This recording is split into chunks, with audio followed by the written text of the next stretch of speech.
Le 14 juillet 1990, jour de la fête nationale française, la petite Amélie Dubois, âgée de 7 ans, disparut mystérieusement lors d'une sortie familiale aux eaux de Vincennes à Paris,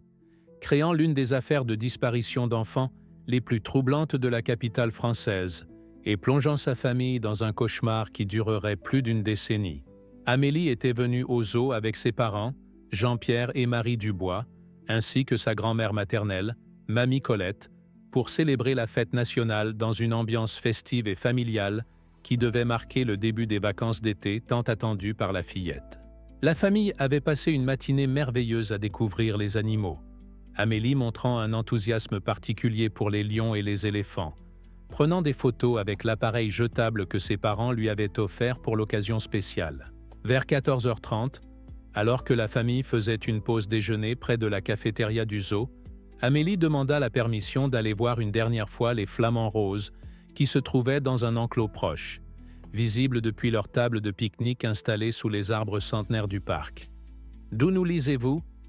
Partagez votre ville et votre pays dans les commentaires avant de continuer cette histoire. Jean-Pierre Dubois, comptable dans une entreprise parisienne, regarda sa fille s'éloigner en sautillant dans sa petite robe rouge à pois blancs et ses sandales dorées, notant qu'elle portait son sac à dos rose contenant son appareil photo et sa peluche préférée,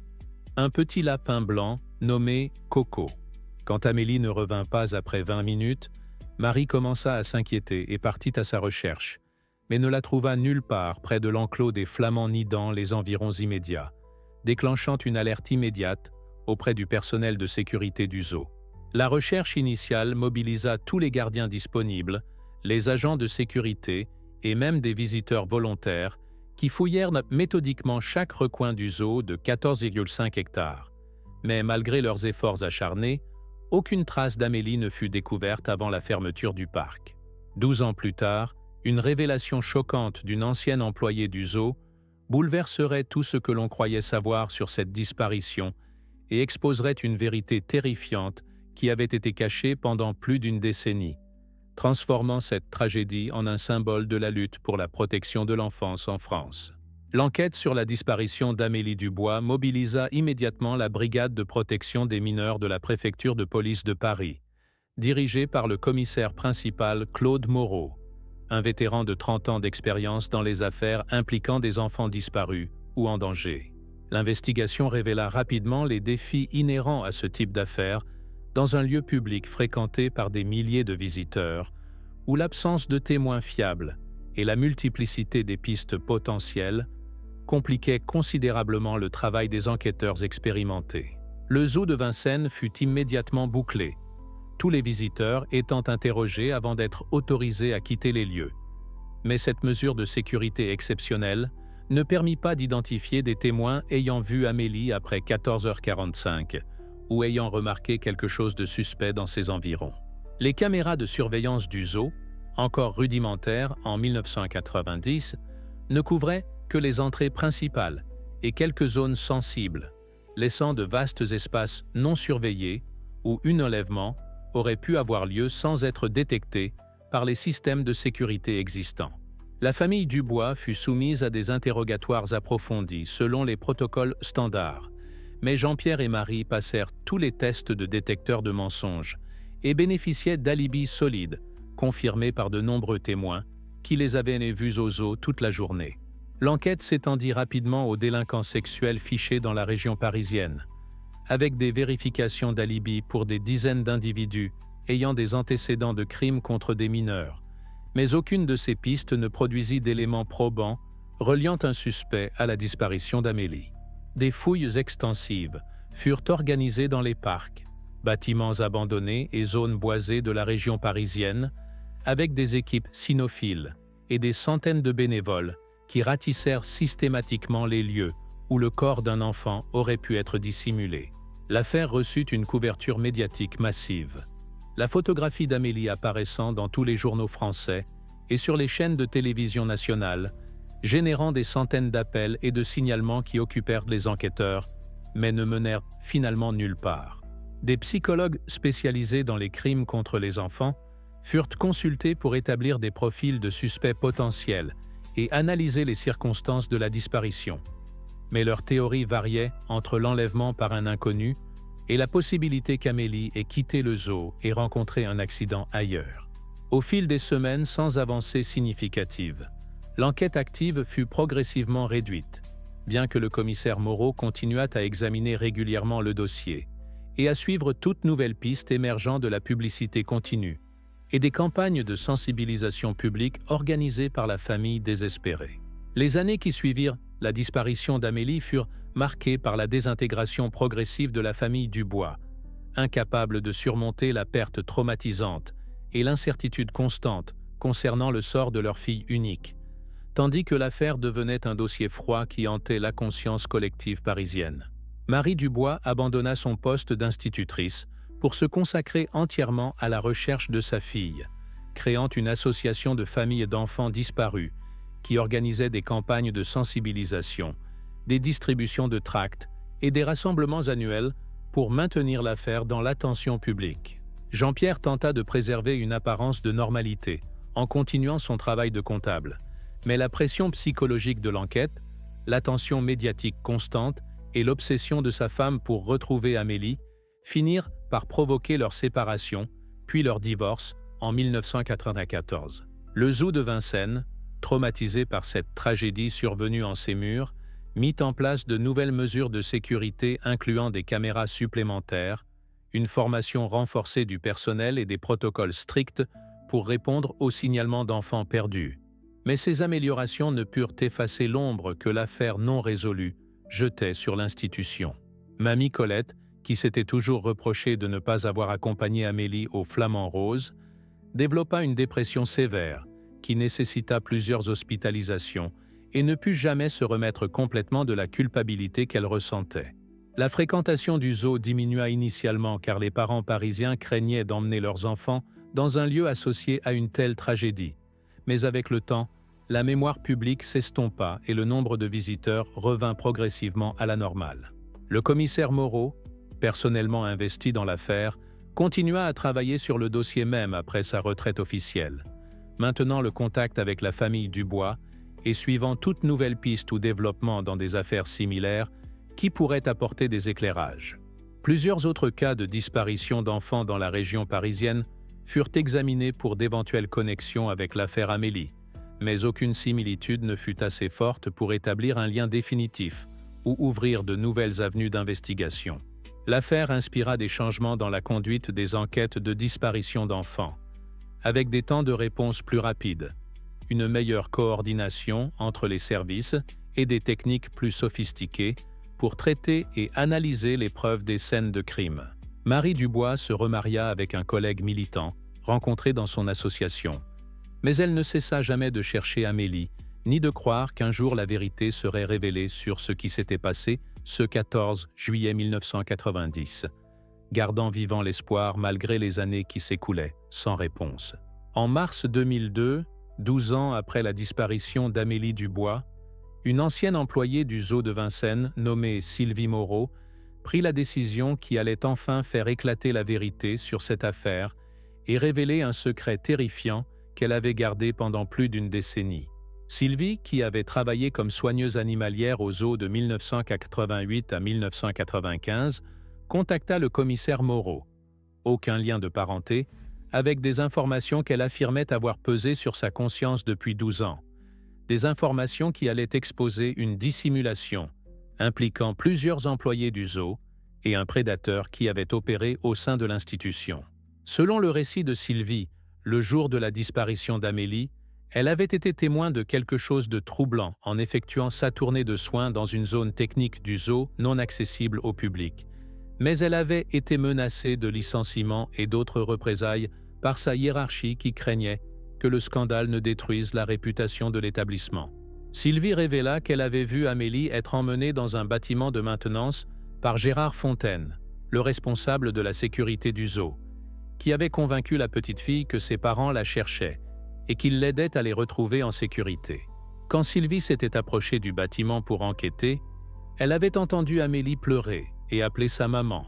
Mais avant qu'elle puisse intervenir, Fontaine était sorti du bâtiment et l'avait menacée de licenciement immédiat et de poursuites judiciaires si elle rapportait ce qu'elle avait vu. Sylvie, mère célibataire de 2 enfants qui dépendaient de son emploi pour survivre, avait accepté à contre-cœur de garder le silence. Mais elle révéla que Fontaine s'était ensuite vanté auprès d'autres employés de sa capacité à manipuler les enfants et avait fait des commentaires dérangeants sur ses interactions avec les jeunes visiteurs du zoo. L'ancienne soigneuse révéla également que plusieurs autres employés avaient soupçonné Fontaine de comportements inappropriés avec des enfants au fil des années, mais que l'administration du zoo avait systématiquement ignoré ou étouffé les plaintes pour éviter la publicité négative qui pourrait endommager la réputation familiale de l'institution. La révélation de Sylvie déclencha une enquête immédiate sur Gérard Fontaine, qui avait quitté le zoo en 1993 et déménagé dans le sud de la France. Mais les dossiers montraient qu'il avait continué à travailler dans des postes lui donnant accès à des enfants, notamment dans des centres de loisirs et des colonies de vacances. Cette confession courageuse de Sylvie Moreau allait enfin permettre de faire la lumière sur le sort d'Amélie et d'exposer un système de silence institutionnel qui avait protégé un prédateur pendant des années. L'arrestation de Gérard Fontaine à Marseille, où il travaillait comme responsable de sécurité dans un parc d'attractions, révéla l'ampleur horrifiante de ces crimes et confirma les pires craintes concernant le sort d'Amélie Dubois et d'autres enfants qui avaient croisé son chemin au fil des années. Confronté aux témoignages de Sylvie Moreau et à d'autres preuves rassemblées par les enquêteurs, Fontaine nia initialement toute implication dans la disparition d'Amélie, mais finit par craquer sous la pression des interrogatoires menés par des spécialistes de la brigade criminelle de Marseille. La confession de Fontaine révéla qu'il avait attiré Amélie dans le bâtiment de maintenance sous prétexte de l'aider à retrouver ses parents, mais qu'il avait ensuite tenté de l'agresser sexuellement, provoquant les cris de terreur de la fillette qui avait tenté de s'échapper. Dans sa lutte pour faire taire Amélie et l'empêcher d'alerter les autres visiteurs, Fontaine l'avait poussée violemment, causant sa chute mortelle contre un équipement métallique qui lui avait fracturé le crâne. Paniqué par ce qu'il venait de faire et craignant d'être découvert, Fontaine avait dissimulé le corps d'Amélie dans un congélateur industriel du bâtiment technique jusqu'à la fermeture du zoo, puis l'avait transportée durant la nuit vers un site isolé en forêt de Fontainebleau, où il l'avait enterrée dans une fosse peu profonde. L'enquête qui suivit la confession de Fontaine impliqua des recherches extensives dans la zone qu'il avait indiquée, et après plusieurs jours de fouilles intensives avec des chiens renifleurs et des équipements de détection, les enquêteurs localisèrent finalement les restes d'Amélie dans une clairière reculée de la forêt. L'analyse médico-légale confirma l'identité de la victime grâce au dossier dentaire conservé par le dentiste familial et établit que la mort remontait effectivement à juillet 1990, corroborant le récit détaillé de Fontaine. La révélation que plusieurs employés du zoo avaient eu connaissance du comportement suspect de Fontaine, mais avaient choisi de garder le silence pour protéger leur emploi, et la réputation de l'institution provoqua un scandale majeur qui secoua l'opinion publique française. L'investigation révéla également que Fontaine avait été responsable d'agressions sur au moins 4 autres enfants au cours de sa carrière, utilisant sa position d'autorité pour identifier des victimes vulnérables et créer des opportunités de les isoler sans éveiller les soupçons. La découverte des restes d'Amélie permit enfin à sa famille d'organiser des obsèques dignes et de commencer un processus de deuil qui avait été impossible pendant 12 années d'incertitude et d'espoir déçu, apportant une forme de closure douloureuse mais nécessaire. Le procès de Gérard Fontaine aux assises des Bouches-du-Rhône devint une affaire judiciaire majeure qui attira l'attention nationale sur les questions de sécurité des enfants dans les institutions récréatives et l'importance de la vigilance collective pour protéger les plus vulnérables de la société. Fontaine fut inculpé de meurtre au premier degré, d'agression sexuelle sur mineurs et de dissimulation de cadavres, tandis que plusieurs anciens responsables du zoo de Vincennes firent face à des accusations de non-assistance à personne en danger et d'entrave à la justice pour leur rôle dans la dissimulation des crimes. L'accusation, menée par le procureur général Alain Dubois, aucun lien avec la famille de la victime, présenta un dossier méticuleux incluant la confession détaillée de Fontaine, les témoignages de Sylvie Moreau et d'autres employés, ainsi que les preuves médico-légales découvertes sur le site d'inhumation. La défense tenta d'argumenter que Fontaine souffrait de troubles mentaux et n'était pas pleinement responsable de ses actes, mais l'évidence de préméditation et sa capacité à dissimuler ses crimes pendant des années contredisaient les allégations de capacité diminuée. Le témoignage de Marie Dubois fut le moment le plus émouvant du procès, alors qu'elle décrivait 12 années d'angoisse et d'incertitude, la destruction de son mariage et l'impact dévastateur de ne pas savoir ce qui était arrivé à sa fille unique. Sylvie Moreau témoigna courageusement sur ce qu'elle avait vu et entendu le jour de la disparition, expliquant pourquoi elle avait gardé le silence pendant si longtemps et exprimant ses profonds regrets de ne pas avoir parlé plus tôt, ce qui aurait pu sauver la vie d'Amélie. Les témoignages d'autres victimes et de leurs familles révélèrent l'étendue du comportement prédateur de Fontaine et la culture de silence et de peur qui lui avait permis de continuer ses crimes pendant des années sans être arrêté. Des experts témoignèrent sur l'impact psychologique des abus sexuels sur les enfants, le traumatisme vécu par les familles d'enfants disparus, et les effets à long terme du deuil non résolu sur les survivants, comme la famille Dubois. Après 8 semaines de témoignages et 3 jours de délibération,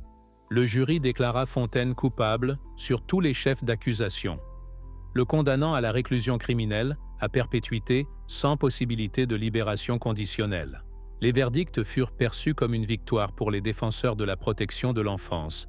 et envoyèrent un message fort que ceux qui nuisent aux enfants et ceux qui aident à dissimuler de tels crimes feront face à toute la rigueur de la loi française, marquant un tournant dans la jurisprudence concernant les crimes institutionnels contre les mineurs. La résolution de l'affaire Amélie Dubois eut des conséquences profondes et durables sur les politiques de protection de l'enfance et les protocoles de sécurité dans les institutions récréatives à travers la France, transformant la façon dont les établissements abordent la sélection et la supervision des adultes travaillant avec des enfants. Marie Dubois canalisa sa douleur et sa colère dans un travail de militantisme,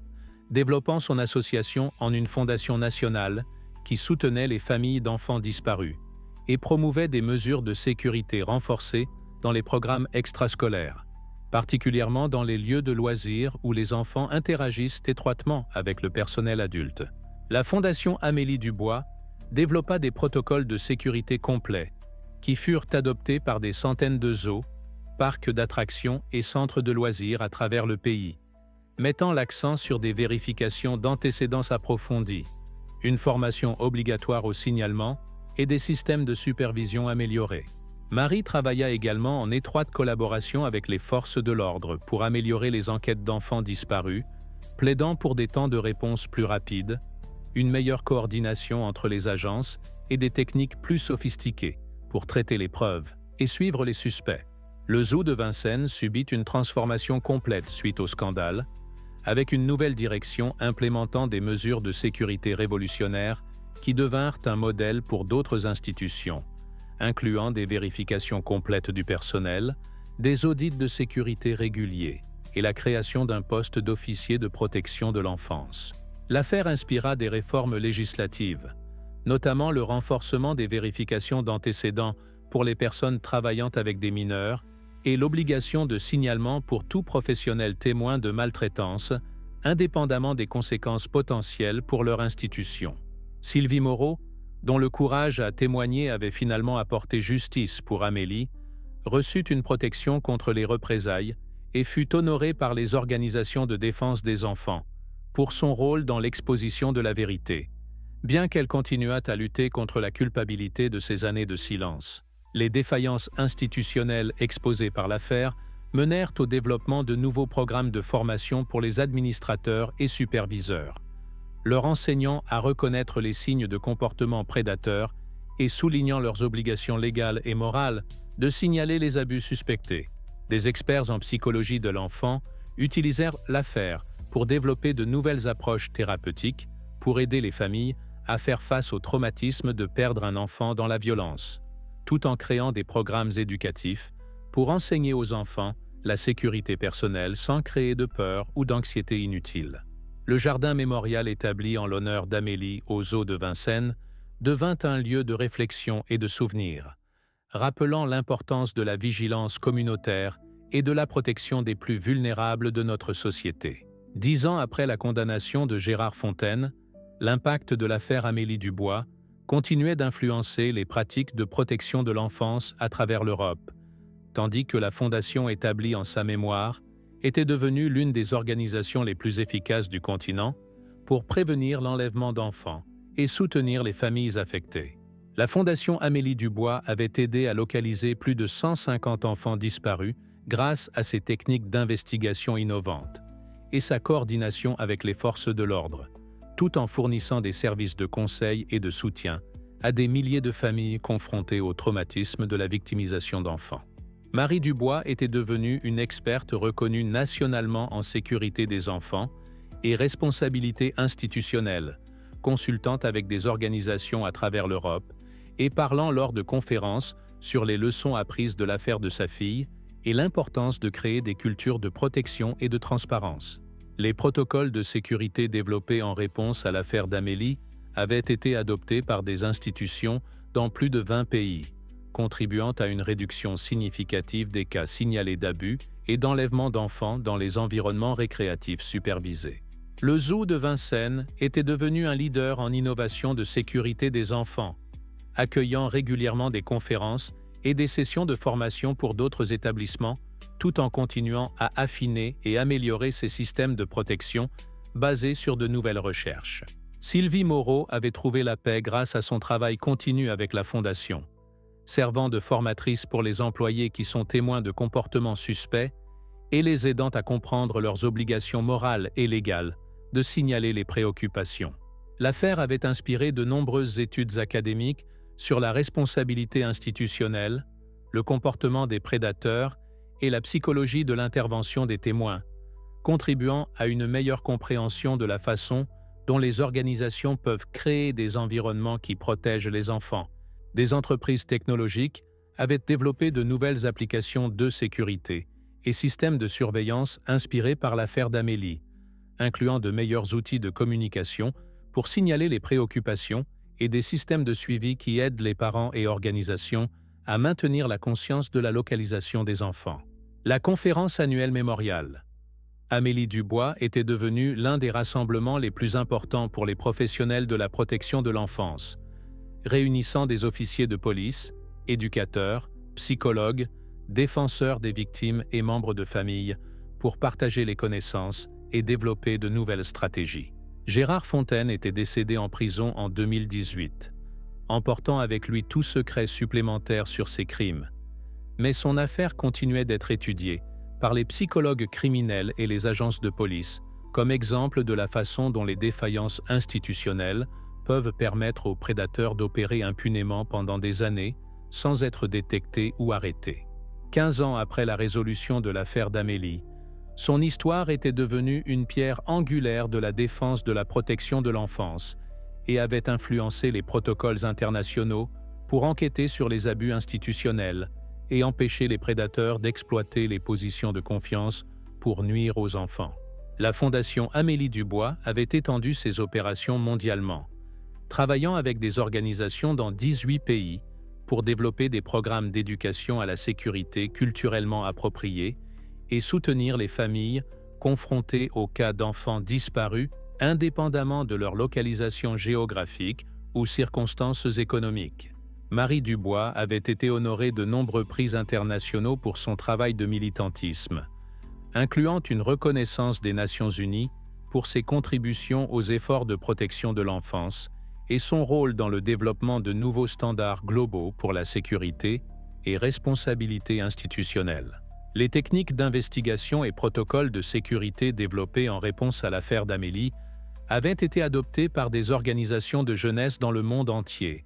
contribuant à une amélioration de la détection et prévention des abus d'enfants dans les écoles, programmes récréatifs, institutions religieuses et autres environnements où les adultes travaillent avec des enfants. Les universités à travers le monde incluaient l'affaire d'Amélie dans leur curriculum de criminologie, psychologie et éducation, utilisant son histoire pour enseigner aux étudiants la responsabilité institutionnelle, l'importance de parler lors de témoignages d'actes répréhensibles et les conséquences à long terme d'échouer à protéger les enfants des prédateurs connus. Le jardin mémorial au Zoo de Vincennes avait été étendu en un centre d'éducation complet, qui fournissait formation et ressources pour les professionnels de protection de l'enfance, tout en servant de lieu de guérison et souvenir pour les familles affectées par la victimisation d'enfants. L'affaire avait été instrumentale dans le développement de nouvelles approches thérapeutiques pour aider les familles à faire face au traumatisme de perdre un enfant dans la violence, avec des protocoles de traitement qui abordaient les défis uniques rencontrés par les parents, frères et sœurs, et membres de familles étendues, affectés par de telles tragédies. Les innovations technologiques inspirées par l'affaire d'Amélie avaient révolutionné la sécurité des enfants dans les environnements institutionnels, avec des systèmes de surveillance avancés, outils de communication et procédures de vérification d'antécédents, qui rendaient beaucoup plus difficile pour les prédateurs d'accéder aux enfants ou d'opérer sans détection. La conférence mémoriale annuelle était devenue un rassemblement global qui réunissait des experts de chaque continent pour partager la recherche, développer de nouvelles technologies et coordonner les efforts internationaux pour protéger les enfants et soutenir les familles confrontées à la victimisation et perte. L'héritage d'Amélie continuait d'inspirer de nouvelles générations de défenseurs des enfants, prouvant que même la tragédie la plus dévastatrice peut être transformée en force pour le changement positif et la protection des innocents. Aujourd'hui, plus de 3 décennies après la disparition d'Amélie Dubois, son héritage continue de protéger les enfants et soutenir les familles à travers le monde, grâce au travail continu de la Fondation qui porte son nom et les innombrables professionnels qui ont été inspirés par son histoire à dédier leurs carrières à la protection et défense de l'enfance. Marie Dubois, maintenant dans sa soixantaine, continue de diriger la Fondation, tout en encadrant d'autres parents qui ont perdu des enfants,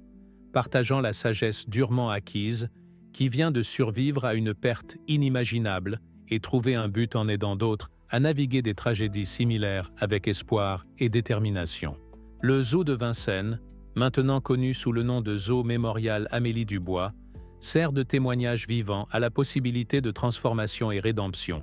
accueillant des millions de visiteurs chaque année dans des installations qui représentent l'étalon or pour la sécurité des enfants et responsabilité institutionnelle dans les environnements récréatifs et éducatifs. Les protocoles de sécurité originellement développés pour l'affaire d'Amélie sont maintenant pratiques standards dans les organisations servant la jeunesse dans le monde entier, et ont été instrumentaux dans la prévention de milliers de cas d'abus et exploitation,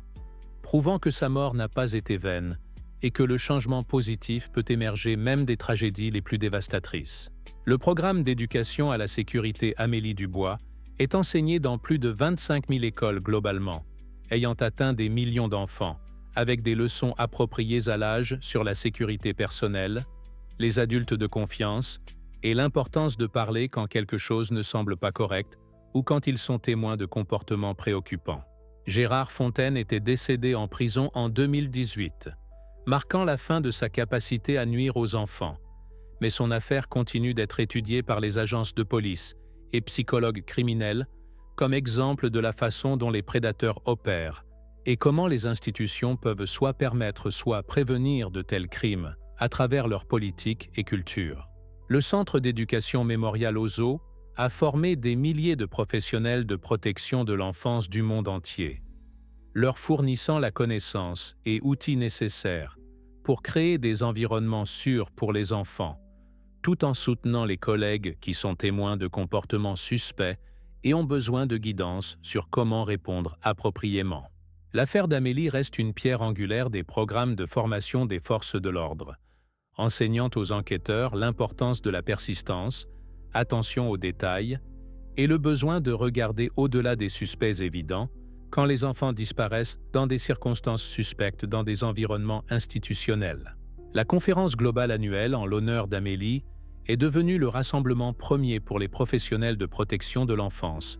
réunissant des experts de chaque domaine pour partager la recherche, développer de nouvelles stratégies et coordonner les efforts internationaux pour prévenir la victimisation d'enfants et soutenir les familles affectées. L'histoire d'Amélie sert de rappel puissant que chaque enfant mérite protection, chaque famille mérite des réponses, et chaque institution a une responsabilité de créer des environnements où les enfants peuvent apprendre, jouer et grandir sans peur de ceux qui exploiteraient leur innocence et vulnérabilité. prouvant que même la vie la plus courte peut avoir l'impact le plus profond et durable sur rendre le monde plus sûr pour tous les enfants.